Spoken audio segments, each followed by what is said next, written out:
Black Arachnia is tussling with Jetstorm, and he's like, "Listen, bitch, I don't care who you think I am. Silverbolt has left the building. Capiche?" You Uh, might have been keen on my dick at one point, but lady, move on. Too much energon. Is one of them a squid? Cheetor, what have you done?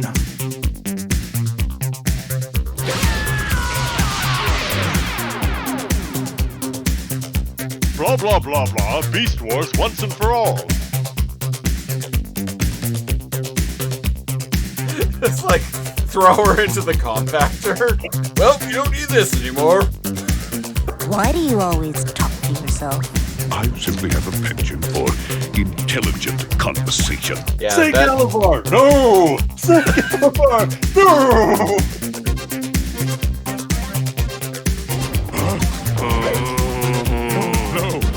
No, not that.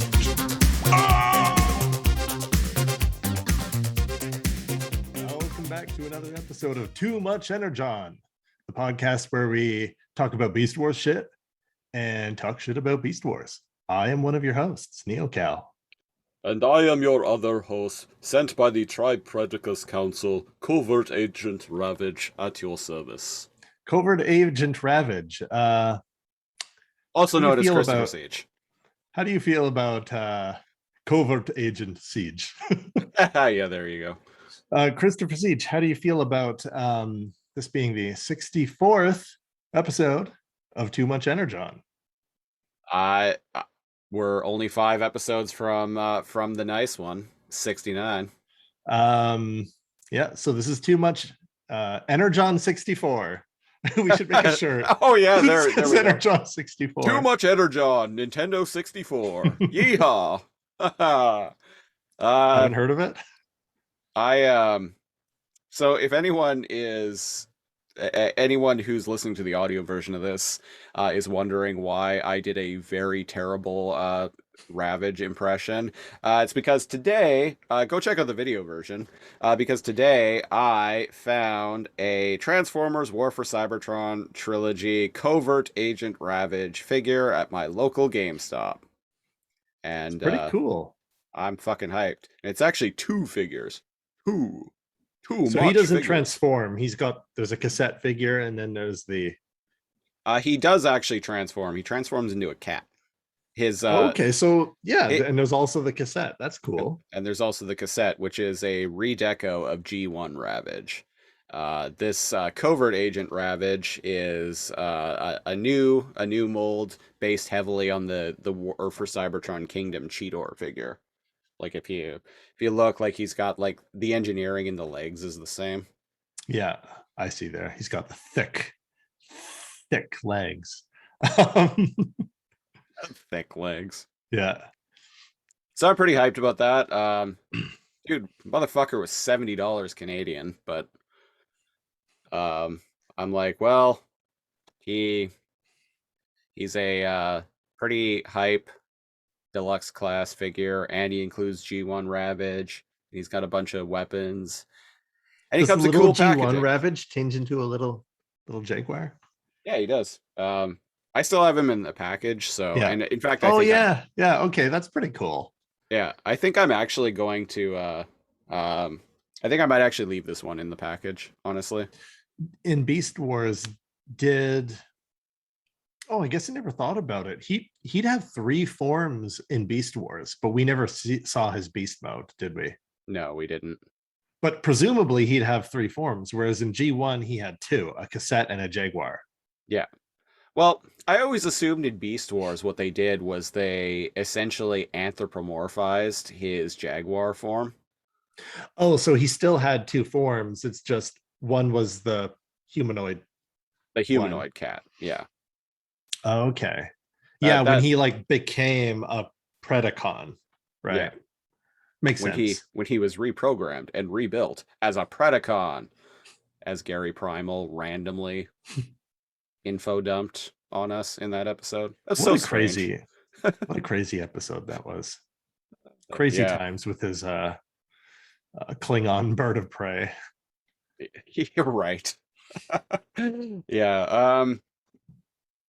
Yeah. So, yeah, I'm pretty hyped to get my hands on that Ravage. I honestly didn't think I was gonna find him anywhere, but I went to GameStop near my workplace after I got off work today, and found 4 of them there. So I'm like, shit. So immediately I took a picture of them and texted my friend and colleague Duncan, who was on episode 57 of Too Much Energon.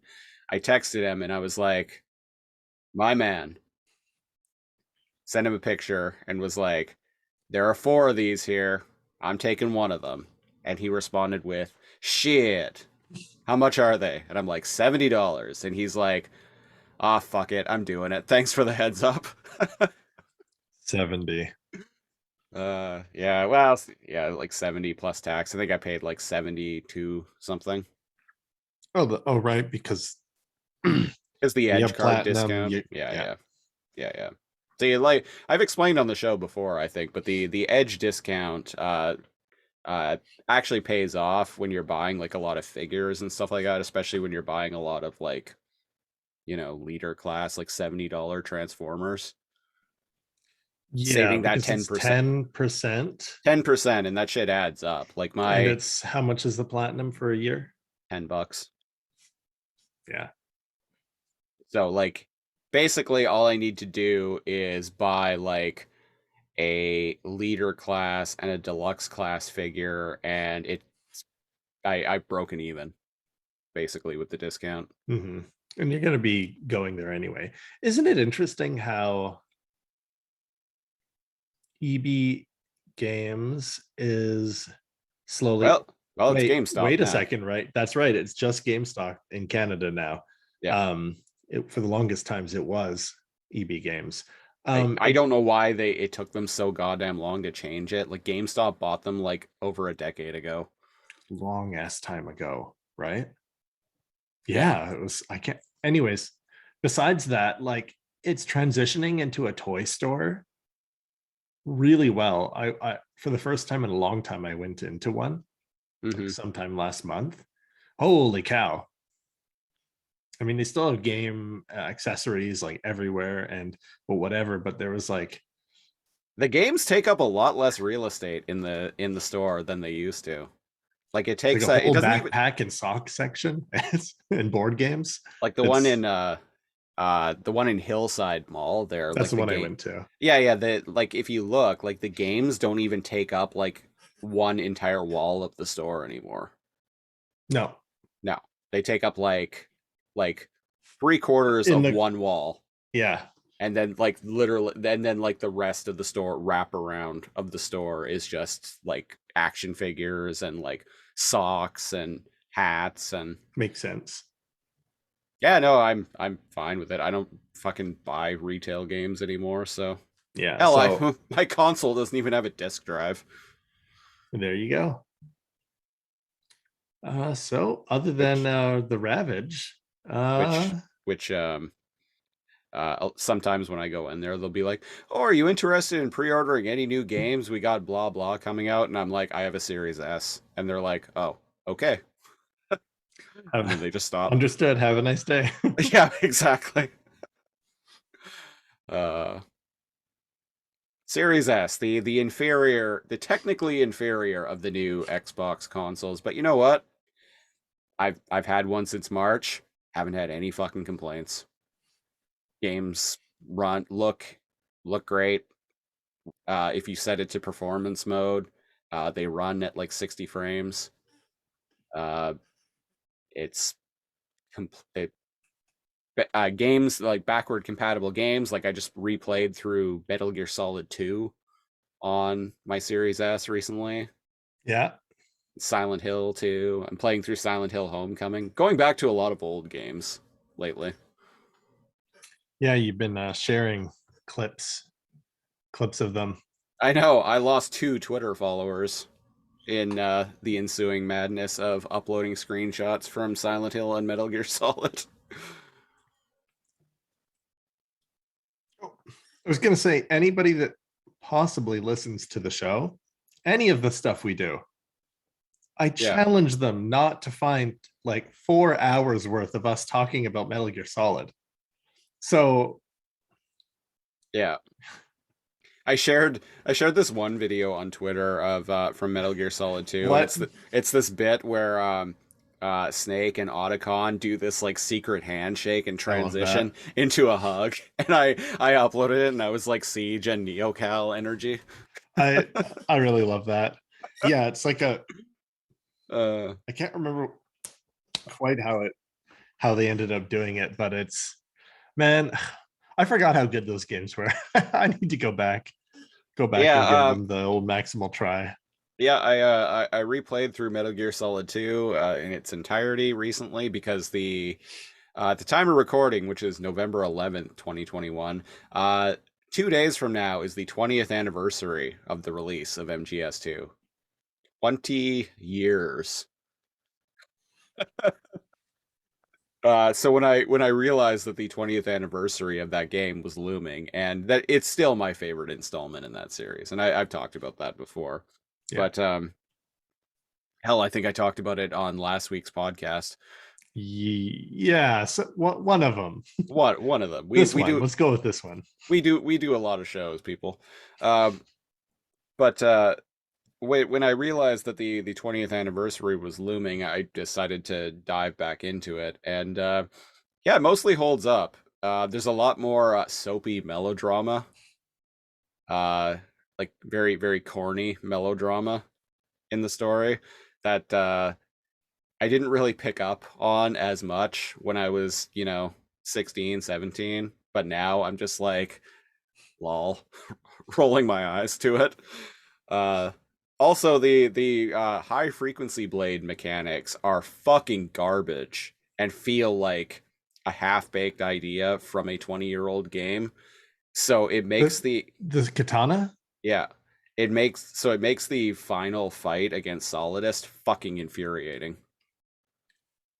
You mean the controls, how they've translated to new consoles, or the original and only controls for it?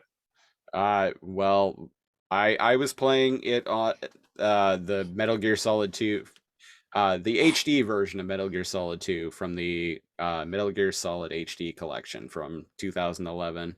I was playing that version on my Series S through backward compatibility, and the controls for the high frequency blade using the right stick, it's terrible.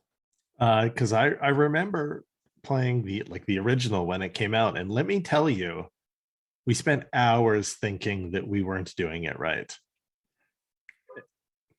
It was not good. No, it's bad. And it's so bad. It's even worse now than I remember. I think maybe like 20 years ago I was just more forgiving of it, but now I'm like, okay, I am literally like, I am taking damage unnecessarily because like for whatever reason he just decides to jab to the right instead of attacking forward. I'm remembering a lot now. Yeah. It's so fucking bad. In theory, it could be badass. Right? Like you're right and left and forward, and you could deflect bullets in theory. But that's not actually how the game. That's not how it plays out. No. You're like, oh, I'm gonna be deep throat now. I'm gonna be a robo ninja. Deep throat from Shadow Moses, Mr. X. Then,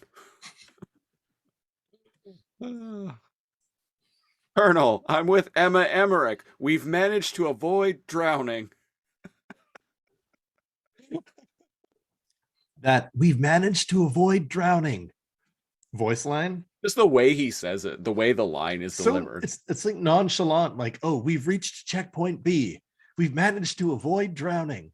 He says it with this like he says it with this like chipper, with this like vigor in his voice. He's like, we've managed to avoid drowning. Yeah, that's closer to it. Yeah. And it's just that chipper, but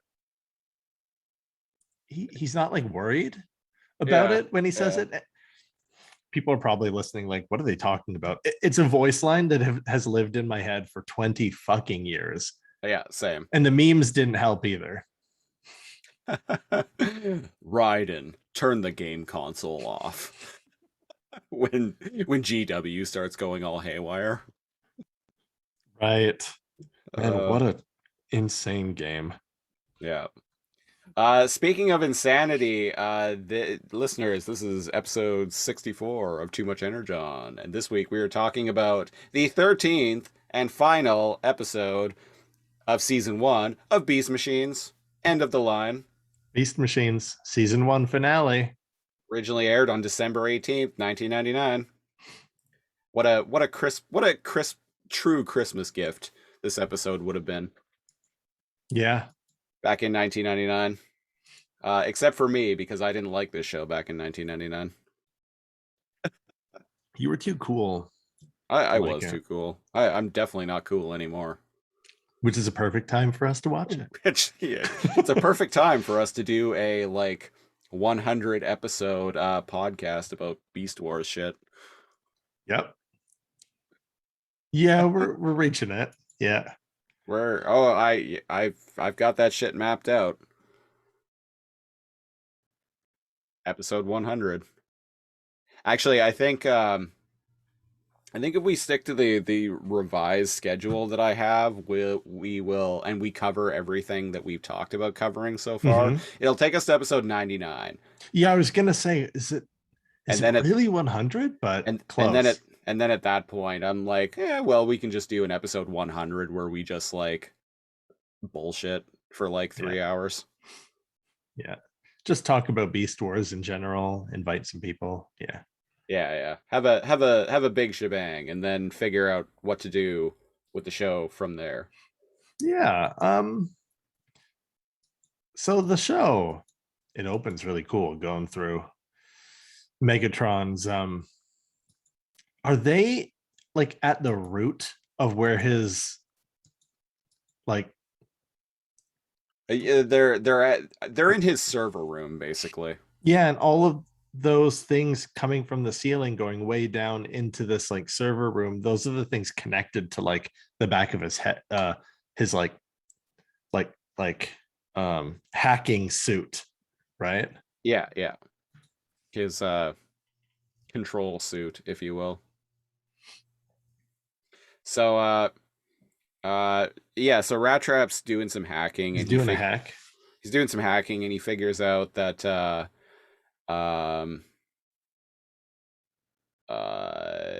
he figures some stuff out. I'm drawing a blank. I did watch this earlier. I've watched this episode 3 times now. Because Boss Monkey thinks that the Oracle's vision was tampered with, right? Right.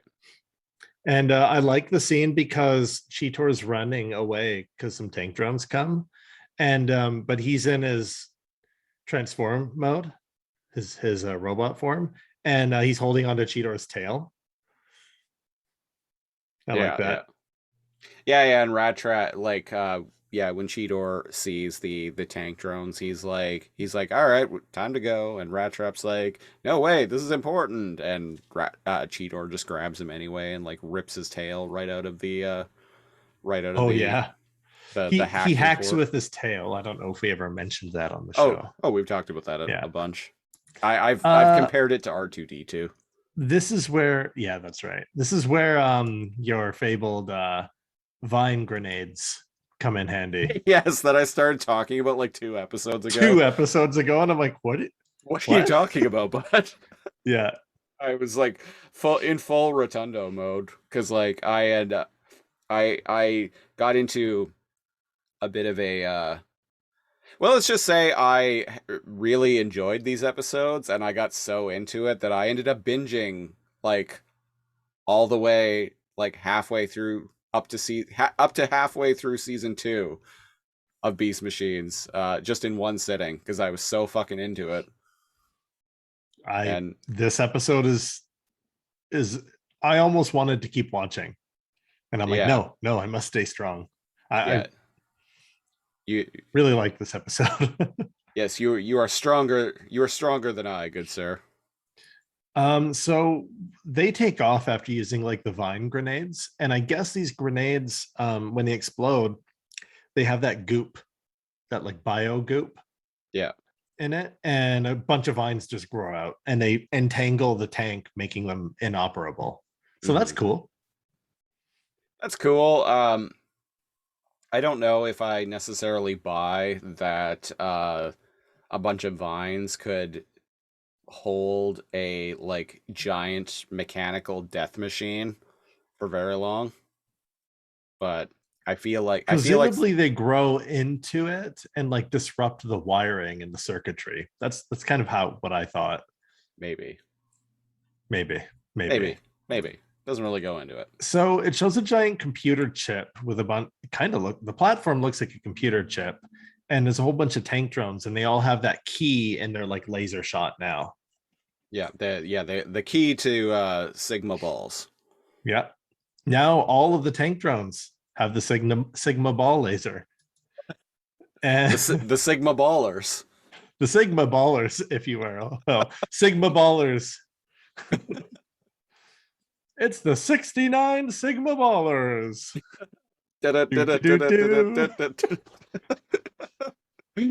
And what do we got? We got Tank Knox being like, aha, perfect. This will signify the final destruction of Megatron.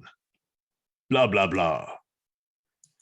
And ruin all, or what does he say? Destroy all organic life, Yeah. including Megatron. So, Well, now that all these tank drones have all got a matching set of car keys, I don't need to worry about keeping the keys to the old pickup truck on me, and just in case, I have one too many beers, 12 might be too many, so I might have to get a designated tank driver, so might as well give them all a copy. And so I never thought about it until now, but if according to Megatron's vision, Tank Knox is the superior being because he's just mechanical. Right. But But Megatron's afraid of. Megatron is also an egomaniac, though. So he still thinks he's the right guy for the job, even though he has this He won't flaw, depart has from this his flaw form. within him, what he perceives to be a flaw. Despite that, he's still an egomaniac, so he still thinks that he's the person who should run things. Well, of course, he doesn't want to lie after all of his hard work. He's not going to lie over and let Tank Knox take over. I mean, And would then- you? No. Exactly. Even if I had a change of heart, no. still the boss man. And indeed, I created you, you piece of shit. I can destroy you. Don't forget, I still have the keys. Beep, beep. Locks him down. I mean, that kind of happens later. Right? Don't So- forget that you may have the Xbox in your room. Yes. But I have the little DVD remote dongle, so you can't watch your favorite shows on it. No. And I've also locked it with parental controls. So indeed, he has locked it with parental controls. What's that? You want to rip your Cypress Hills CD to the hard drive? Well, that requires parental control 9. And guess what number you are? 6. Your move, Tankor. Yes. It looks like you will not be jumping around anytime soon. So indeed, you want to be a rap superstar? live Yeah. large, big house, 5 cars. Yes. Have to look over your shoulder constantly. I don't make the rules. No. Oh man, people are like, "What the fuck is happening?"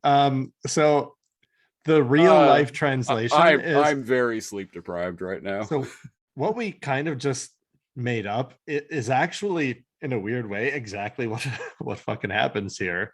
Um, yeah, he tries to use his Xbox, aka he tries to take control of all of the tank drones, and it doesn't work. He tries again, and it doesn't work.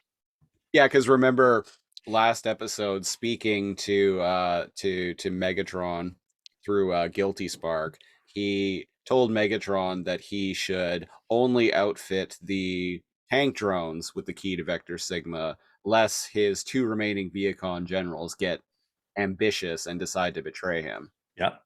And And so so, now at the beginning of this episode, Tank Knox is now trying to trying to use take. the backdoor program to take them over, and Well, it turns out he doesn't have control of the tank drones anymore. nope. Parental lock, bitch. So Tank Knox decides that well, if he can't take control of the key to Vector Sigma and unleash like the ultimate doomsday weapon himself, he'll just get We get Megatron too. he'll manipulate Megatron too, and how he goes about that is by giving Garry Primal a doomsday weapon of his own. This is very like Cold War shit. Right. Yeah. Proxy war bullshit. Bait. Yeah. Cuba. Yeah. Cuban missile. This is some Cuban Missile Crisis type shit right Yeah. here. Kind of actually. Yeah. It is. Yeah. I didn't pick up on that the first time I watched this episode, but well, when as soon as you said Cold War, I was like, yeah, Cuba. yeah. But when I was watching it earlier, I'm like, this plan is very like Cold War, like U.S. Russia Cuban Missile Crisis type shit. They have doomsday nukes. They could launch at any time, so we should launch our doomsday nukes first. Yeah. And boy oh boy, this episode threw me for a loop. And the person to show restraint was not the person I expected, and the person to press the big red button was not the person I expected. But we'll get into that. We'll get there. It was an oh shit moment. Also, and I'll talk about it when we get to it. There was a moment that like in this episode that actually like having followed these characters like all the way from like the beginning of Beast Wars, Planet Energon, all the way to this moment. There's a moment later on in this episode that actually like kind of choked me up and made me sad. And it's something Tank Knox does. And I'll talk about it when we get there. But it genuinely like kind of hurt. So, well, on that subject, before we continue, say what you want about beast machines. Definitely not for everyone, whatever, right? If you compare them directly, we've said it before, best Beast Wars is season 1 Beast Wars. 100%. But I feel like there's kind of more character development in Beast Machines, and there's only been 13 episodes. You can tell that there is a you can tell that they had an overarching story written out ahead of time before they started actually like, whereas in Beast Wars they were kind of just winging it. And they were winging it. They were freelance writers. Ian Ware, friend of the show, Ian Ware, friend of the show. Even he mentioned, right, like they're hiring. That's not a thing that TV shows do anymore. They have full-time writers, like a writing room. They have writers' rooms. They have writing staff. And part of that kind of makes me sad. I think sitcoms, like syndicated sitcoms and network TV sitcoms, I think they still have freelance writers. Oh, okay. Huh. Shows what I know. But yeah, you can definitely tell that there's that there are different writers for Beast Wars. Yeah. For better or worse, it's a fun, weird romp. Well, and there are different writers for different episodes in this show, but they reuse a lot of the same writers, and they were going off of a they were going off of a overall like 26 episode like grand plot line that Bob Skir and what's the other guy's name, Marty Eisenberg, that they had planned out in advance. Right. So, and it shows like there's definitely been like no, nothing in this show feels like filler. There's been some episodes that haven't been as great as others, but Yeah, you could say that like, oh, and now they fight people is a filler, but there's no those overall are pretty short. there's no overall filler episodes is what I mean. Every episode of this show so far Even if we contributes don't like to the it, overall plot. like the ones we haven't liked, we did acknowledge that there were significant plot advancements. Yeah, and we'll talk about that more on next week's episode. Yeah. So what's happening here? A vision from the Oracle, like Garry Primal has never seen. The Oracle's like, hey, You it's suck. a big old doomsday weapon. And he's like, oh, of course, the Oracle wants me to go and find this dangerous weapon. And I'm like,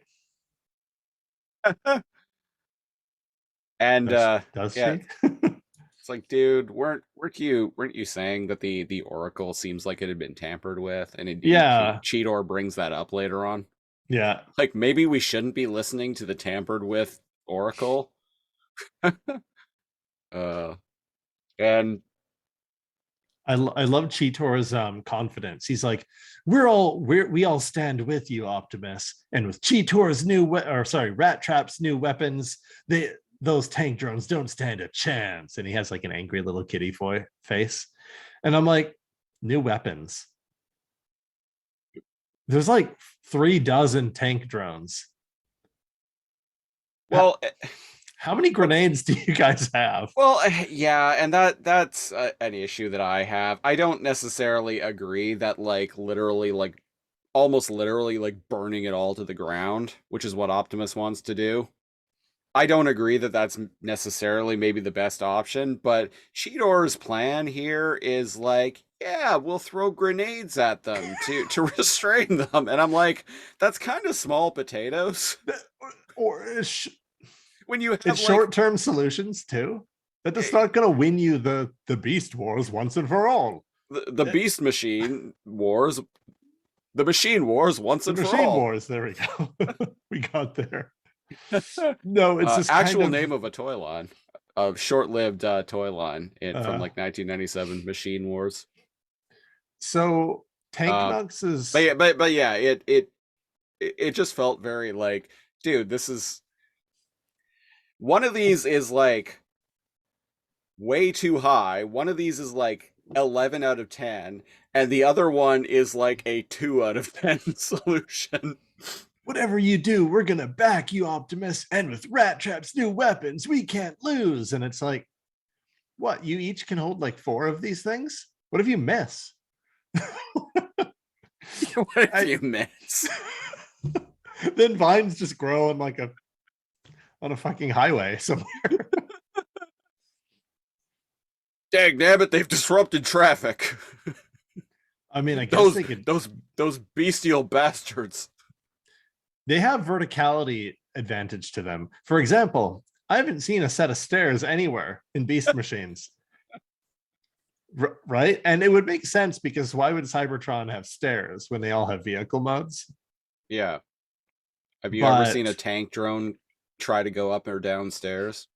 No, but it would be pretty funny if the entrance to the maximal base was just like a set of 8 stairs. I just Nobody imagine could get in.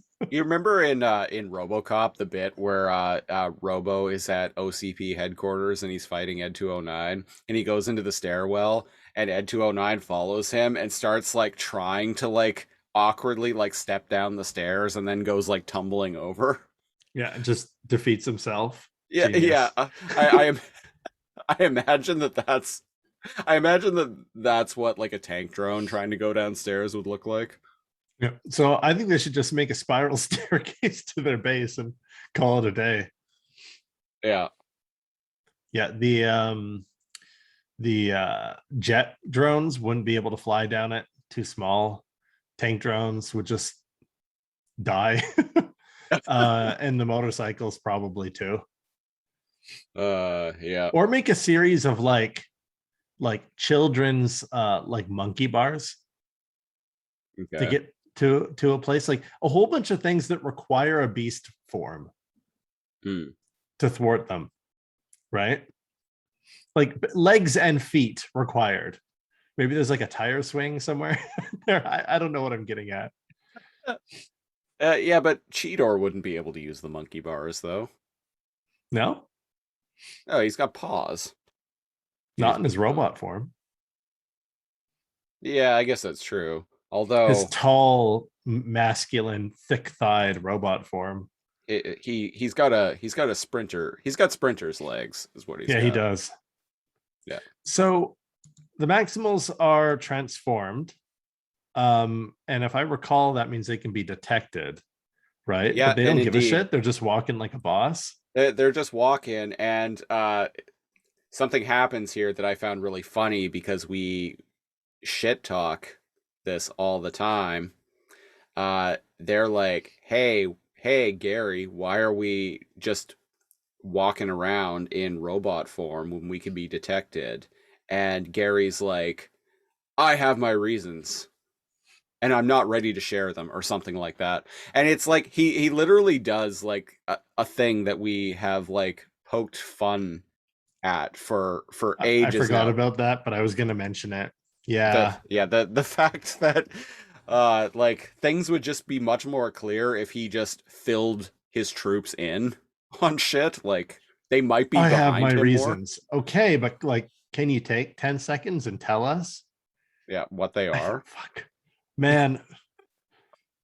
And it's one thing if the information could be leaked or the information could hurt them, but it's not.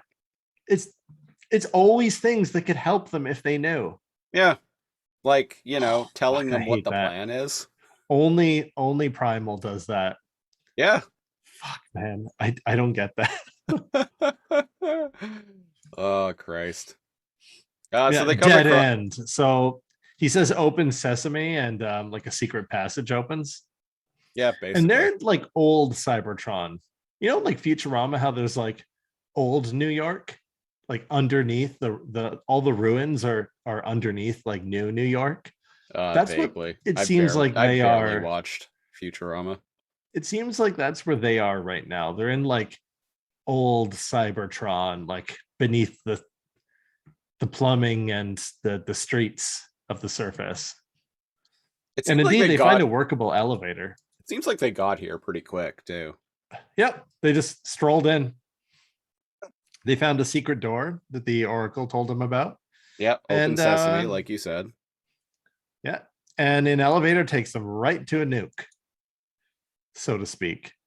Basically, and I found this really, really odd. I don't know. So it's this like mythical thing. It's the great plasma chamber of Cybertron. They find it in a few minutes. Yeah, and what is the purpose of this thing?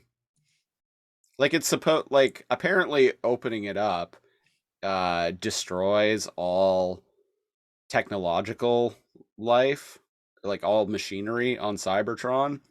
Why is that a thing? Especially on Cybertron? Especially on Cybertron? Like, why have you created a genocide weapon? Yeah. Who created the genocide weapon? Why is it there?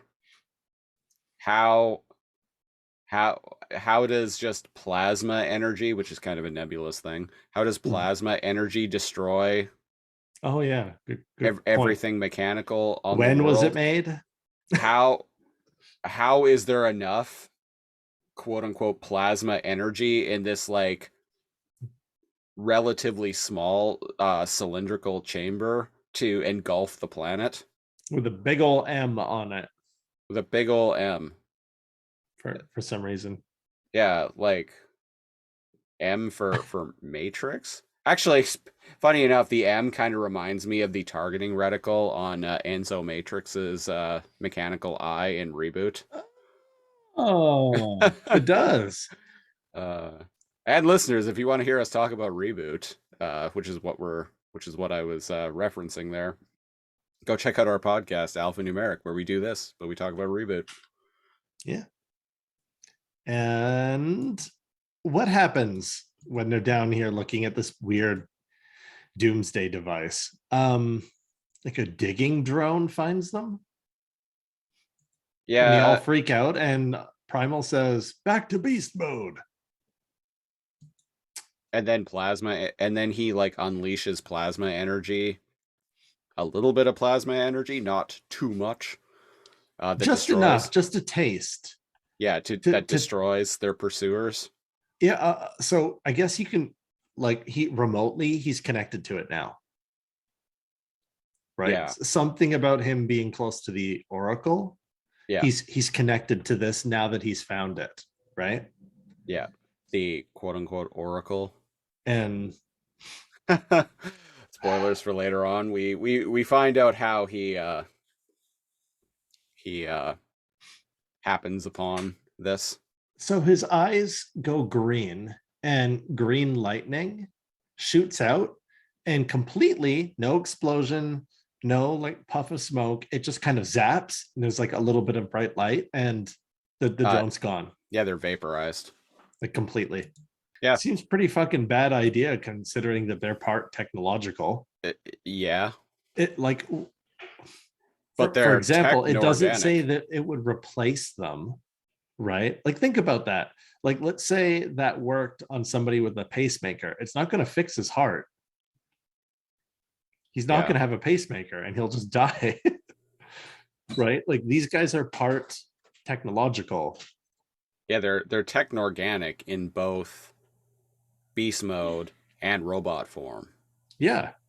Like, they would die too, unless I'm missing something. So if they're like, you could say that them being in beast mode, they would be protected by this plasma energy. Oh, okay. I see. Well, that's why he said to beast mode. Just to be safe. But their beast modes are techno-organic as well. Yeah. I could see that working if they still had their Beast Wars beast modes. Which are almost, they actually had like flesh and titanium exoskeleton, endoskeleton, living tissue of a metal endoskeleton. That's what they were in Beast Wars, right? Yeah. But not here. Like, I can see a bunch of circuitry and wiring and armor on Primal's beast mode arms. Yeah, they're essentially cyborgs. Yeah, and that's what I meant with like the pacemaker thing. They're cyborgs. They're not just going to turn into a real gorilla. They're going to probably be in agony for a few seconds before they die. So which maybe is Tank Knox's plan all along. Well, maybe? He bets in the wrong horse, Tank Knox. That's all I'm going to say. Well, he wants, what he wants is, yeah, you're right. What he wants is whatever. He wants. Jumping ahead a little bit. Tank Knox was the one. It wasn't the Oracle. It was Tank Knox who implanted this in Garry's head. Which means Tank Knox had found it first. Yeah. Off screen. Off screen. Yeah, probably during his time with Guilty Spark's time in the Oracle. So I like the scene though. Sorry, go ahead. I was going to talk about Cheetor talking him down, but real quick. So he has given Garry access to this technological doomsday weapon in order to galvanize Megatron. Galvatron. Hey. In order to galvanize Megatron into just using the key to Vector Sigma and like destroying all organic life, and Megatron himself in the process. Right, to spook Megatron into acting first, and that's what I was first. And that the Cold War Cuban Missile Crisis thing that I was mentioning earlier. But keep in mind, There's two things. One, Megatron's in charge of the whole planet, and there's only a few Maximals. He's not so afraid of the Maximals that he's ready to wipe himself out potentially, right? Well, and and two, who knows Primal more? Like Megatron knows him pretty well, just like Well, Tank. Well, yeah, and indeed, Megatron doesn't take the bait. He's like, huh, that pussy Garry Primal doesn't have the stomach for mass genocide. Do No, it, bitch! I dare you. I double dare you. I double dog dare you. I double monkey dare you. I double. Yes. Wait, what? No. Wait, no, what? um. Well, we're getting ahead of ourselves, but like fucking What? long story short, like one of them presses the button and it's not Megatron. Yeah, one fires the nukes, and it isn't But- Megatron. but But in you this wanted to talk scene- about Cheetor. In this scene here, Primal's getting ready to use it, the plasma bomb, and Cheetor is like, okay, but wait, maybe we shouldn't, because what you're talking about is Armageddon. It'll destroy all Transformer life too. Yeah. And their bodies and stuff, right? Like, And it's like, this is just as bad as what Megatron wants to do. yeah, and even I was thinking, I'm like, you're trying to save the sparks of all of the Cybertronians who If weren't you don't have them body, go ahead. they who weren't beast formers. They were just like regular, like we saw fucking Soundwave. Yeah, he was just in one walking episode. around with Night Scream. Yeah. Like, so like the goal here is to save all of the sparks, but like what Gary's planning to do here is going to like destroy all of their bodies. And we've seen that like a lot of their bodies still exist in scrapyards. They're just like hanging out. Yeah. Yeah. So I don't know. It's a questionable plan. And Cheetor, best moment in Beast Machine so far. He's like, hold on. That's something Megatron would do, not Primal. But remember, you told us, Garry, that the Oracle had been tampered with. So maybe we should just think about it. So and maybe he talks hold to on. him really calmly and respectfully. Mm-hmm. So they did a good job at the different ways Cheetor's growing in this. Yeah, He's talking to him like an equal now, instead of when he was trying to take over. Yeah. Or in like the early days of Beast Wars, where he was just kind of a dippy kid. And he kind of wanted to break orders. Yeah. The rebellious part. Yeah. Well, and here Garry is like very diplomatically is like, okay, Cheetor, as second in command, what do you think we should do? I loved that. I loved that. I was like, oh, both of these characters have grown so much. Then I had to laugh though, because like Cheetor follows Yes, it up with, I love this. I fucking love this so much. Go ahead. he follows it up with like, well, first we take a bunch of rat traps like plant bombs. And his eyes kind of like circle around as if he's thinking. And the way he says it too, he's like, first we arm ourselves with Rat Trap's new seed grenades. I'm like, is that what they're called? I guess. I guess, yeah. And we keep the tank drones occupied, and then Rat Trap can hack the computer core and win the machine wars once and for all. And he looks all excited, and man, they did a good job at his cat face. Fuck. Because his eyes are really wide at the end, and they all look at Primal like, oh, what the fuck? Like, that's not bad. Yeah, All the other CG Maximals, in and this Primal's like, right? the CG and animation in this show, I think mostly holds up. Like it's Yeah. it's a little dated, but like it doesn't It doesn't look bad, and the animations in particular, like the facial animations and whatnot, still look great. The way Black Arachnia walks looks like a fucking spider to the point that it disturbs me. It looks like a spider scurrying. I'll give them that. Yeah. So the animations in particular of this show hold up wonderfully. Yeah, and so Primal kind of he does this eyebrow thing where he like looks at all the other Maximals and he's like, let's do it. Yeah, so And I'm like, man, yeah, so good on him. they're Yeah. reasonable. They make mistakes, and man, I like it. And we see a weird crystal ball drone for the first time. This is how This is right? yeah. This Finally, is it's like somebody on the writing staff was like, have we ever explained how like Megatron or Tank Knox like are looking at these things for like the first time in all of Beast Wars and Beast Machines? And it's like everyone else in the writing room turned and looked at this guy and they were like, go on. What if there's a crystal ball drone? And indeed, here it is. It took all of Beast Wars and 13 episodes of Beast Machines. This is what they're looking through. Yeah. Whenever they're looking through Megatron's crystal ball or Tank Knox's iPad. Yeah. Which he smashed multiple times, but still has. I swear he's thrown this thing on the ground and broken it like 3 times. Perhaps he has an Apple Care Plus plan.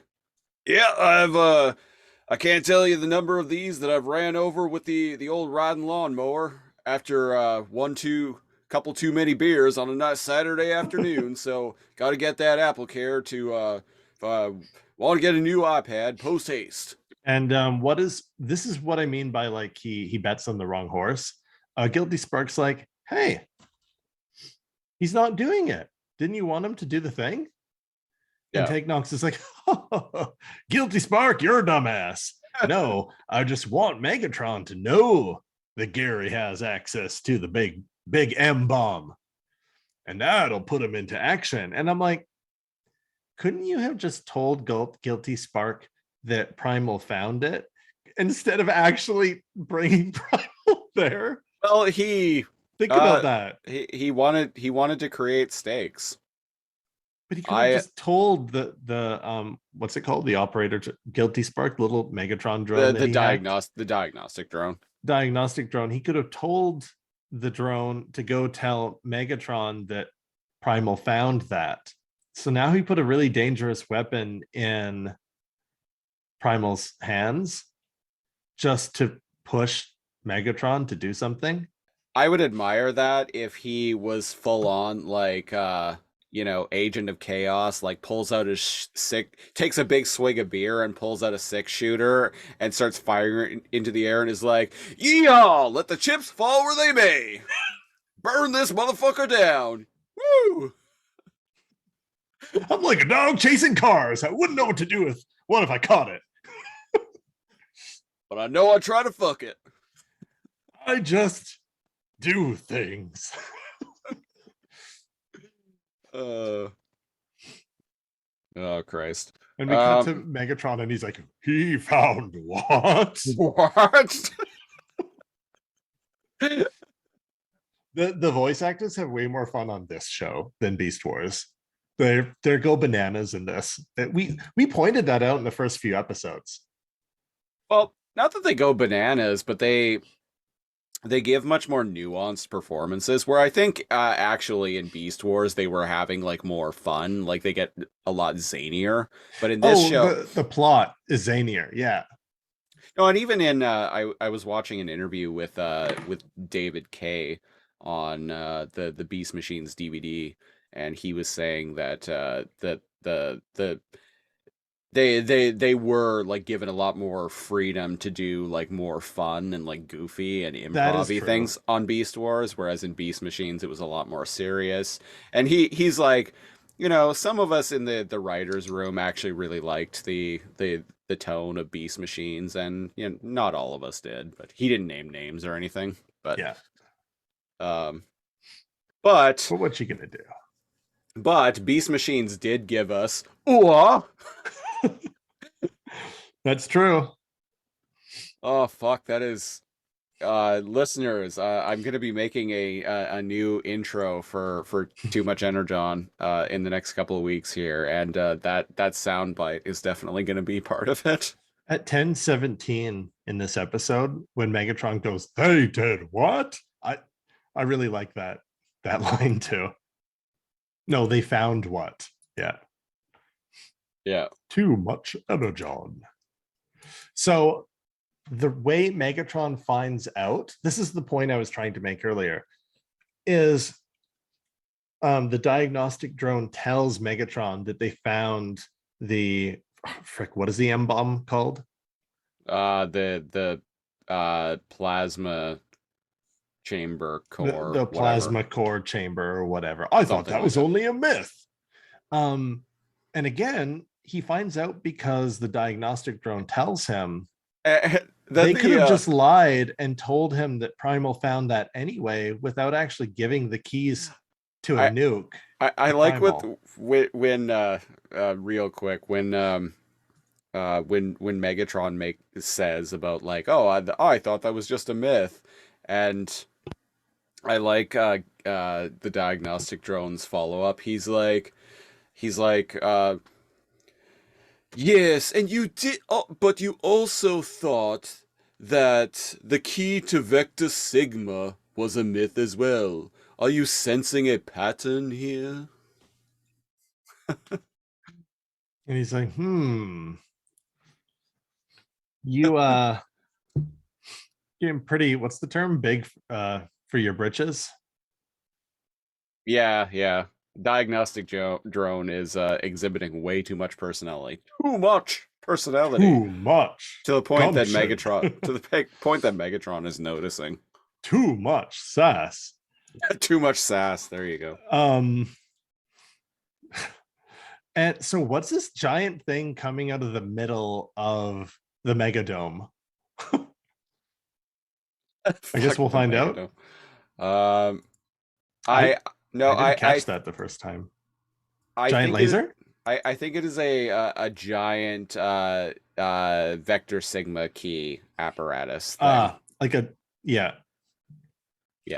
And we cut to that bam bam bam bam bam bam music, and the Maximals rolling into the Megadome, baby. Yeah, back to where they were before, and Rat Trap goes back to Megatron's main server. I love this. Tail fucks it again. Primal like jumps out and he sees the army of jet drones, the army of tank drones, and the motorcycle drones, the Tron drones. Yeah. And he goes, "For Cybertron!" And he throws like a dinky little grenade at the hundreds of drones. I don't know why I found that so fucking stupid. Right? It'd be like jump, like surprising an army and throwing like a rock at them. Yeah. Right? For Cybertron. And it's just like, didn't he have a giant chest blaster that he would redirect energy? I haven't seen him use that in a while. For Cybertron, and you like leap out with a slingshot. Meanwhile, everyone else has fucking bazookas pointed at you. That's literally what is happening here. Pretty They're much throwing vines, seed bombs, on all the drones, but like they have lasers and guns, which they managed to evade because we get a bunch of shots of like Cheetor running around in like anime speed, like throwing seed grenades. I love that when he's like the Flash and he runs in between them and they all like he's literally running at super speed, like he's like sped up. Yeah, it's pretty cool. Something happens. They try shooting each other to get rid of the vines, but the vines turn like technological, but they still keep the drones in place. Weird. I just noticed that now. Black Arachnia tussles with, well, before that, Rat Trap is interfacing with the server. This by himself down there. By himself down there. This is something I really wanted to talk about. Yeah. he's interfacing with Megatron's server, and we see in his like face shield thing, we see the reflection of Tankor behind him, and then it cuts away to like back to like yeah, and like Cheetor tussles with Thrust, but then man, we cut to Rat Trap in writhing on the ground in beast mode, having been shot with the key to Vector Sigma. So And off screen, off screen, Tank Knox came up behind him and shot him with the Sigma balls attack. And there there something about this, like just the way like Rat Trap is in like he's in agony. He's in beast mode. He's like writhing in pain. This is the same thing that happened to Night Scream and Black Arachnia, right? It'll eventually kill you. It is, yeah. And man, the fact that it's fucking Rhinox, like, yeah, something about this like actually like genuinely hurt, because like they were literally like best friends in Beast Wars. Like, just this really got to me. I'm actually like tearing up a little bit talking about it. And he's kind of going like, yeah, in pain. Yeah, and Tank Knox just doesn't give a shit.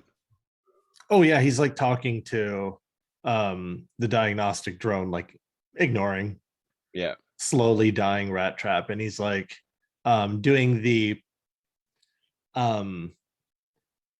like puppeteering of the diagnostic drone, telling him what to say to Megatron. Yeah, there was just something about this that like really got to me, because like that was brutal. Yeah, and he's by himself, right? Well, it comes down to like their prior relationship, the fact that they were like best friends, and like this is a moment for me where it's like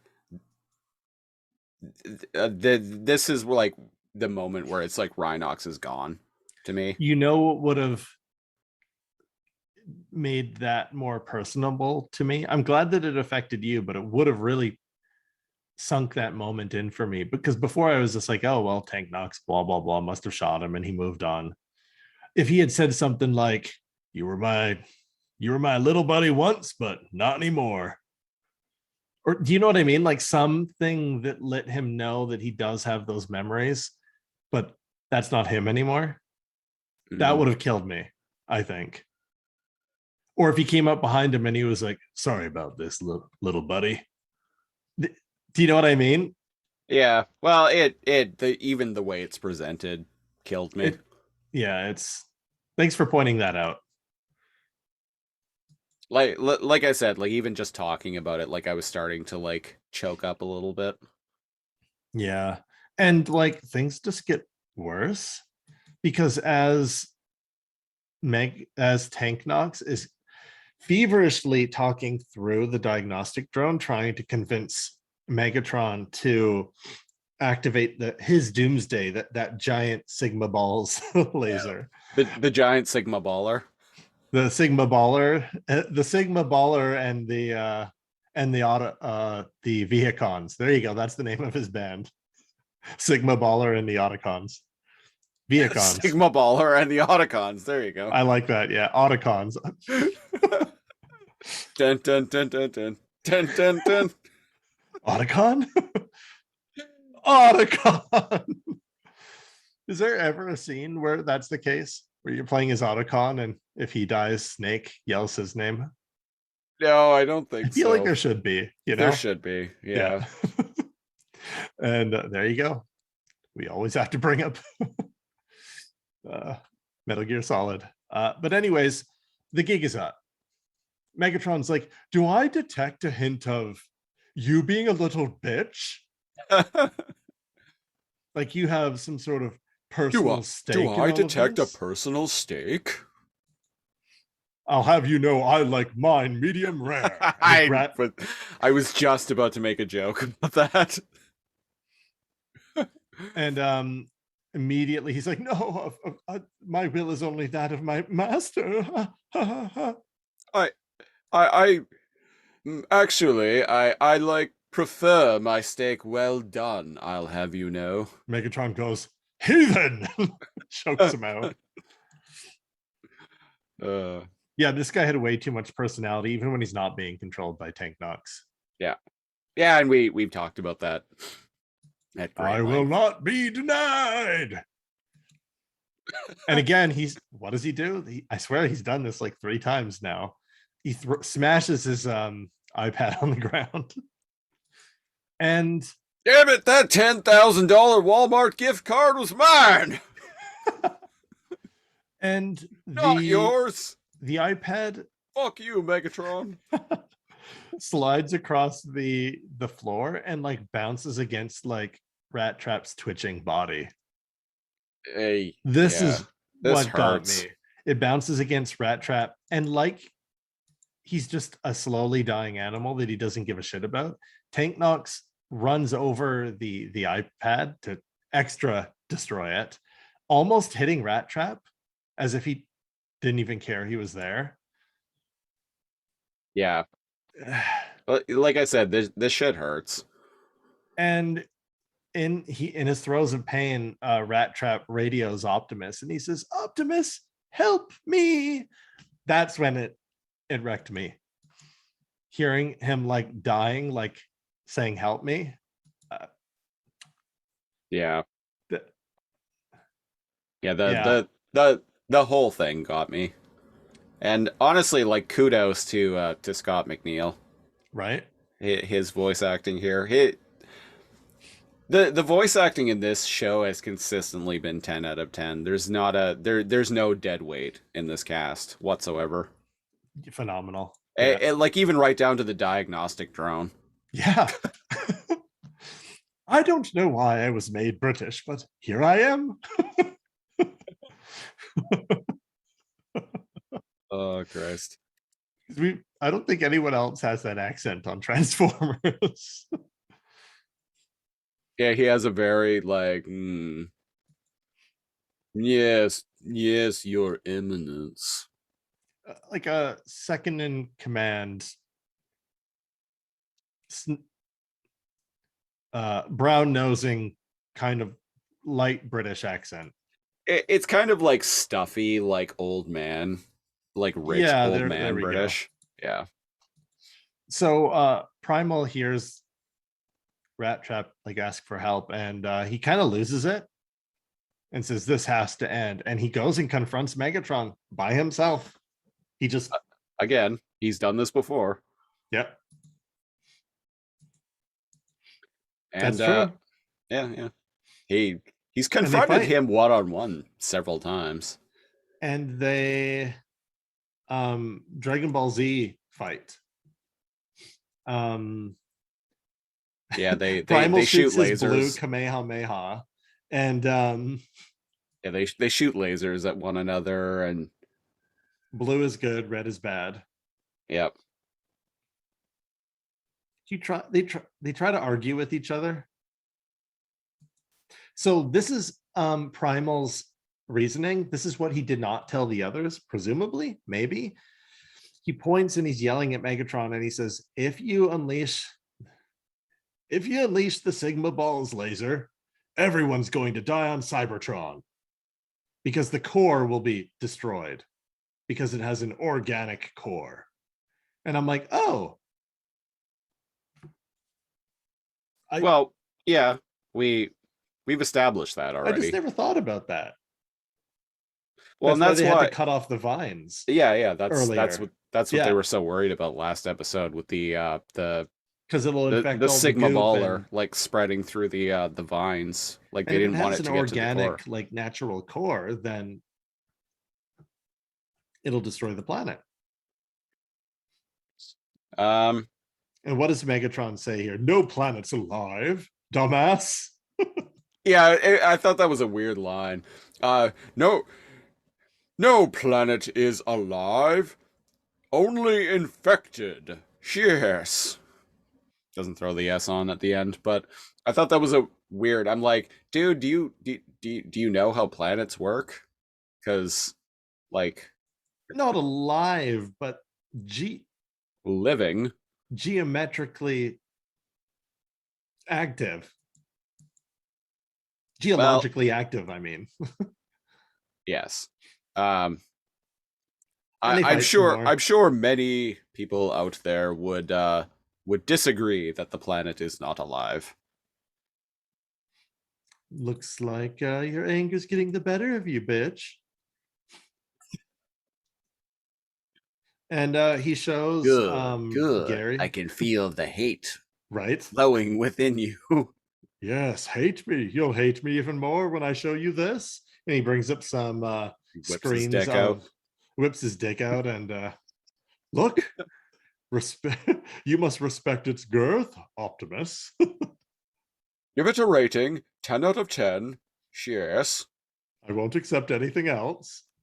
Anything less than 10, and you die. Yeah, And it's yeah, all like all- Frankenstein. What did you do to it? And it shows all the it's my others like beast cock. suck my beast cock, Garry. And he shoots a laser out of it.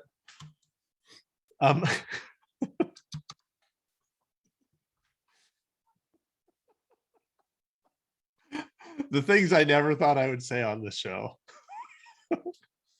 Aha! So you do admit that you like some of the beast parts of yourself. No, no, I didn't say that. It's my dragon dick. Damn it!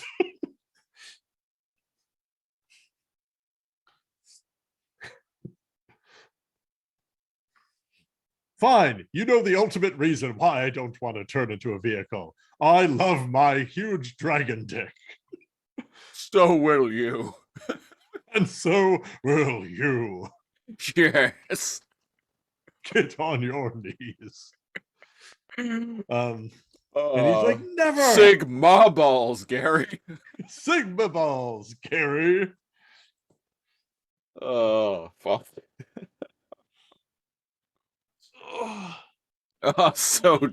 What happens? They fight. They Megatron. fight. Megatron goes back into dragon mode, and well, all of the other Maximals are being killed. They're all being hit by the Sigma balls laser.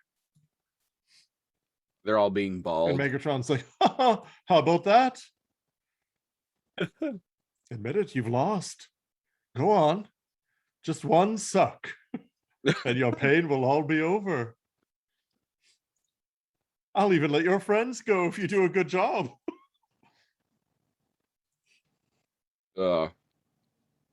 Yeah. So Megatron goes into like dragon mode, and they fight, and yada yada. That's pretty cool.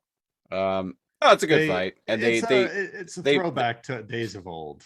they- Their beast modes. they banter back and forth about like the shit going on. And then something crazy happens. Primal does bad touch, right? And he's like, okay, well, if you won't see reason, I guess I'm just gonna have to Reformat you. And I was Reformat like, you. oh shit. And I'm like, oh, what? Holy shit. Right? Because then he would be techno-organic, Yeah. whether he What likes would- it or not. And what would that look like? Well, we don't get to see, but I would have really liked to. It would have And been he- fucking wild, man. Well, he gets interrupted as he's trying to reformat Dragantron by Tank Knox. Yeah, Tank Knock shoots him and he's like, Garry, I thought you were all about consent. What did I tell you about date rape, Garry? That's what happens here. Pretty much, yeah. And Megatron like angstily like looks over at Tank Knox. Oh, you're welcome, buddy. And actually, like speaking of like emotional moments in this episode, Garry Primal, as he's like being like converted to techno matter, he's Yeah. like lying on the ground, and he looks over and he's like, Rhinox. And like just the way the line is delivered, like you can tell I don't know, like maybe I'm projecting a little bit, but like I feel like I can hear in Optimus's voice the way he says Rhinox's name that like even though like all the like bad shit the Tankor has done He's still this Rhinox. season, he's still Rhino. He's still his old friend to him, and he still loves him. He can't destroy him, right? Like it's one of those.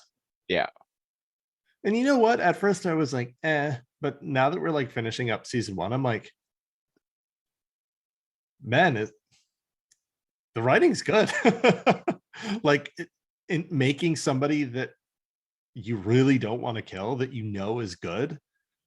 Like, here's the thing: if they converted him to, if they gave him like a maximal body again, would he be better, or is there other reasons that he's bad now? Right? Like it's tragic. it is. Yeah, Yeah. it seems like his time as a spark, like a suppressed spark in Tankor's body, it seems like he went a little wackadoo. Yeah, being alone and in the abyss, we don't know how much time has passed, Yeah. right? Being a spark without a body, maybe that makes you go nuts. Mm-hmm. It's interesting It to is, contemplate. Yeah, and it's just it's sad overall. it is. It makes it better, and it makes it interesting because now the bad guy's not just Megatron.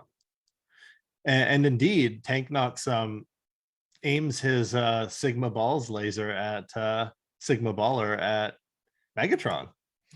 And I'm like, isn't that what Megatron wants? And I'm like, well, no, because he's afraid that he'll die. Yeah, And yeah, indeed, the same thing would probably happen to Megatron, right? yeah. He'd turn all blue and probably like fall on the ground. And but then suddenly he gets electrocuted and like energy bindings fall from the ceiling and grab him. Yeah, and You can't destroy me. And I like this head swag. Did you that really Megatron think does here? that? Did you really think that when I gave you a spark, I wouldn't anticipate that you would be a fucking asshole and put failsafes in to It's prevent your hardwired into treachery? your programming, bitch. Really? Come now. And I'm like, I mean, yeah, You don't get to fuck me over, no. I am the one who fucks. As you so rudely interrupted. We were playing with consensual non-consent, and you had to ruin the party.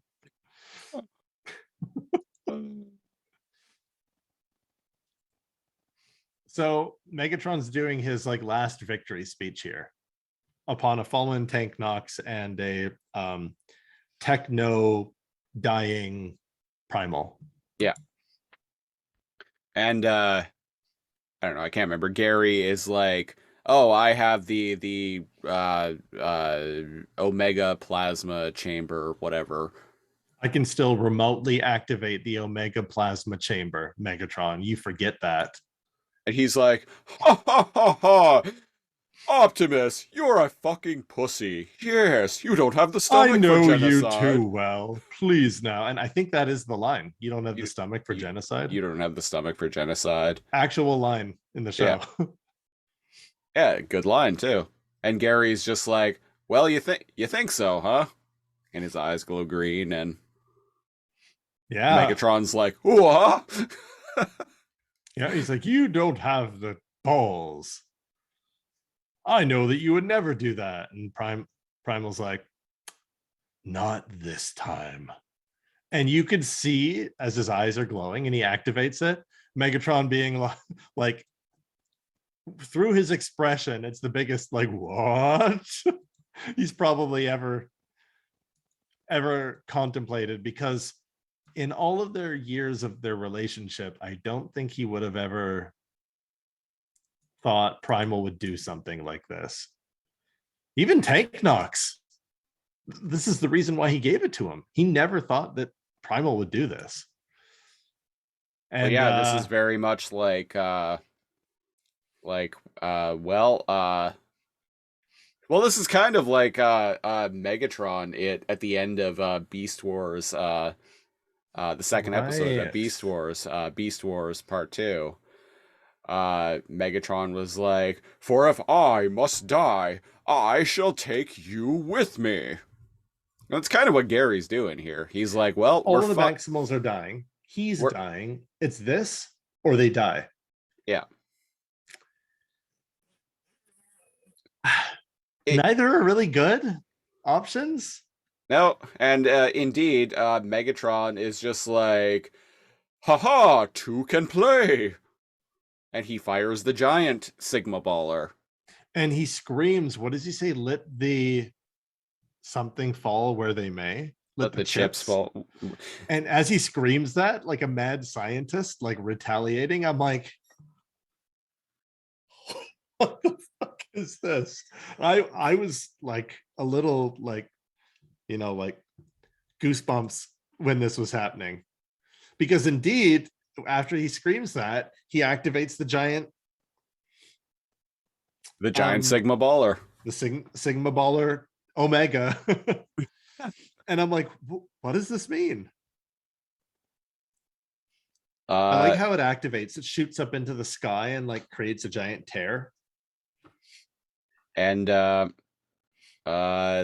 episode ends with a shot of Garry dissolving. Yeah, there's a giant. It almost reminds me of the Time Storm. I was gonna say, Beast yeah, Wars? it reminds me of the end of season 2 of Beast Wars, the Time Storm. And like Megatron's looking around, like all of them, the Maximals are looking around. The Vehicon generals are like, uh-oh, like what's gonna happen from this? And like you said, Garry Primal looks at his hand and it kind of like disappears digitally. Mm-hmm. It's disintegrating. It's hard not to go and just watch the rest, like go into season 2. Like I did. And this is probably the most difficult. This is probably the time in all of Too Much Energon where it's the most difficult. Sorry, where I've wanted to go and watch the next episode really badly. Right? Same. And that's why I did. Because I I'm can't like, even fathom what's going to happen, man. No, you can't. That's all I'll say. Like, some fucking wild stuff happens in the first like few episodes of season 2 that I watched. Like, now, historically speaking, when something like this happens, it's because they're changing the figures to sell different toys, transmetals. Right? Yeah.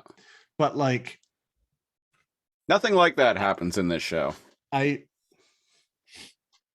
Yeah, because they get to write it. They're Thankfully. not being run by Hasbro or whoever, whatever toy company, or are they? I don't know. They still are, but They have more freedom.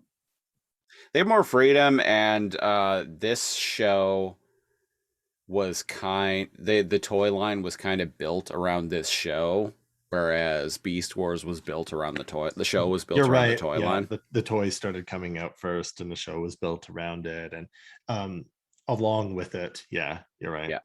Yeah. Shall we get into ratings then? Oh yeah. All right. Who wants to go first? Well, why don't you explain to the audience what our rating system is? Here on Too Much Energon, we rate everything, whether it's an episode of Beast Machines or an IDW Beast Wars comic or a Japanese Beast Wars movie on the Too Much Energon scale. It is a 3-point scale ranging from not enough Energon, a sufficient amount of Energon, to too much Energon.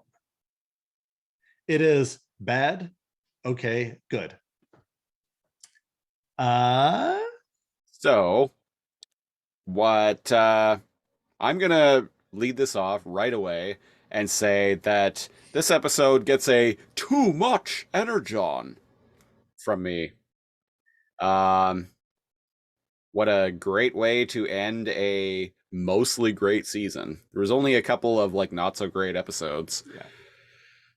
Yeah. Man, the stuff with I talked about it at length, but the stuff with the very subtle stuff with Tankor and Rat Trap, like that really got to me. The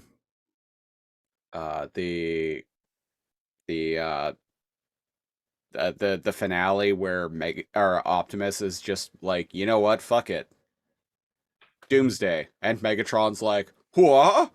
All right, fuck it indeed, Doomsday, yes. How about How about double dog Doomsday? Bitch. Yeah, basically. Like Great he just episode. did that because he's like, let's see what happens. Yeah, well, what do we got to lose now? We're probably all gonna die anyway, so That's a good point. Yeah. might as well go out with an even bigger bang. Yeah, great episode. Too much energon. I'm gonna mirror that. It gets a too much energon for me. Much to Tank Knocks and Megatron's, and my own surprise, Primal pressing the big red button and being like, no, fuck you at the end. I really like Megatron. It reminds me of like season 2 and 3 Megatron in the good episode of Beast Wars, in the good episodes where all of his plans were like multi-episode, like long cons. Mm-hmm. And you're like, what's going on? And then when it would reveal it, you're like, oh, he was always in charge of that. Man, that felt good. And I'm glad they went that direction with Megatron in this. Right? Yeah, like totally. he lets people think that they're in charge and that they're winning as long as it benefits him. Yeah, so I dig that vibe. Like Technox being like, haha, looks like I win, buddy. And he's like, oh, do you now? You forget. I have your Netflix password. Yeah, so it sounds like it's a universal too much energon from us. You're using my Amazon Prime account. Not You're just using my Amazon Primal account. not just for streaming. No, I see that purchase history. You too are taking advantage of free 2-day shipping. This episode has been brought to you by Amazon Primal. Primal. Go to amazonprimal.com and enter the coupon code Energon. Two, Say, like the number 2, much energon. All right, so that was episode 13 of Beast Machines, End of the Line. So this the name of this episode actually reminds me of a song that I really like that also came out in 1999. It's by I always want to say group, but it's not a group. It's one guy, Pain. Peter Tad. It's a industrial project by legendary metal producer and musician Peter Tadgren. He's mostly known for being the frontman of Swedish death metal band Hypocrisy, but he's also done a shitload of producing. Like he has a well-known and well-respected studio in Sweden called the Abyss Studios. He even produced Amon Amarth's first album. Oh, Amon my rad. favorite band. Yeah. But so he has an industrial project called Pain, where he sings, actually does clean vocals, sings, and plays all instruments. And on their sophomore album in 1999, the first track on that album is called End of the Line. I'm watching the music video now. I'm fucking tripping. This is very Beast Machines-ish. I'm gonna throw the song at the end of this episode. So if you want to hear what I'm talking about, I already dig it. It's actually one of my favorite albums. That album in particular is one of my favorite albums of all time. I'll have to give it a listen to. Check out the song. Trying to think of what would be a good one. Suicide Machine's a good one. On and On. Yeah, check out those ones. I will. Check out On and On. That'd be a good one to start with. Yeah, so that song is going to be at the end of this podcast. If you want to hear what we're talking about, just listen all the way to the end. If you want to support the show, go to Patreon, patreon.com/lazorcomb, LAZORCOMB, where you get hours every week of bonus preamble audio, where we kind of just shoot the shit, talk about this, that, or the other thing. Starting at the $5 and up tier. Also at the $5 tier, you get our monthly spin-off of this show, Too Much Galavar, where we talk about the monthly IDW 2021 Beast Wars comic book. We're going to be doing a new episode of that soon, because the latest issue came out a couple weeks ago. So that little joke that he made when what did you say? Megatron's views were galvanized, or galvanized, yeah, and you're like, huh. Right. If you're curious why it's called Too Much Galavar, it's a secret. Yeah, you have to go listen to us rant about the comics. Yeah, well, you can get a taste of us talking about the comics on, I think it was Too Much Energon number 40. That's true. 48, 47, 48, where we actually go over the first 3 issues. First 5. Oh, wow, it's been that many. Geez, time flies. Right, the first 5.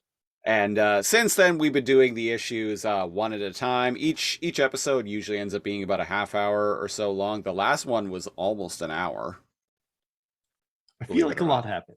A lot happened, and yeah, it was a fun one. So yeah, Too Much Galavar at the $5 and up tier. You also get a monthly commentary track from us.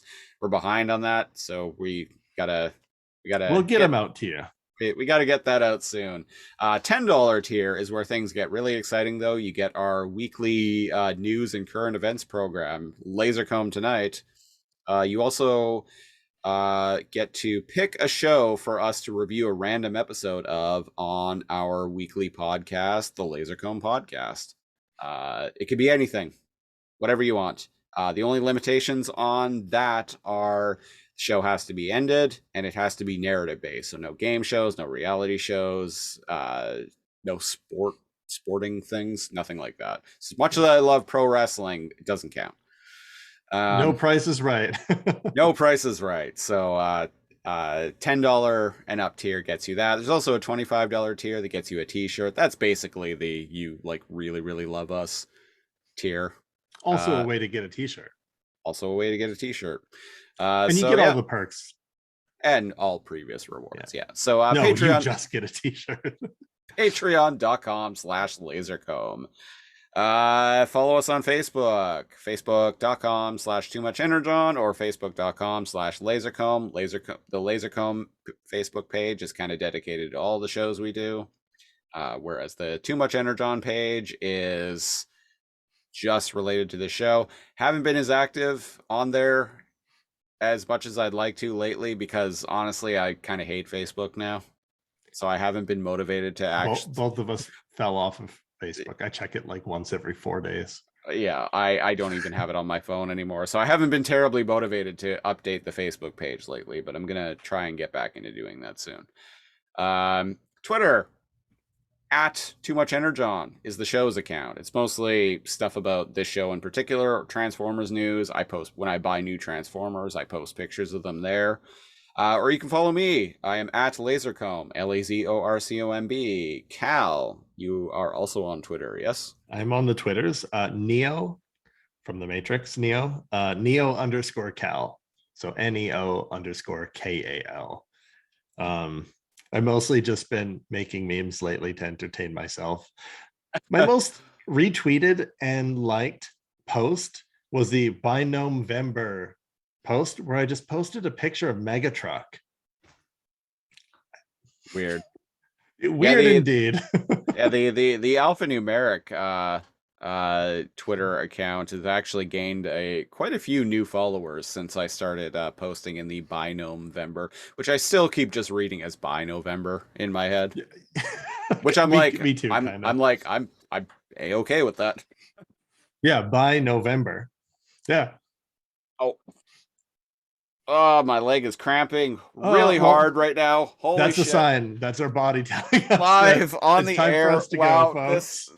this is really fucking me up. Jesus.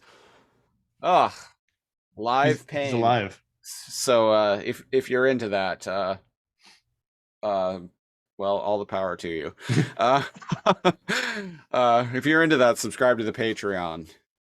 And I don't know where I was going with that. Anyway, we'll be back next week with episode 65 of Too Much Energon, which is kind of just going to be a hangout episode. We're just going to kind of talk about season 1 of Beast Machines in broad strokes.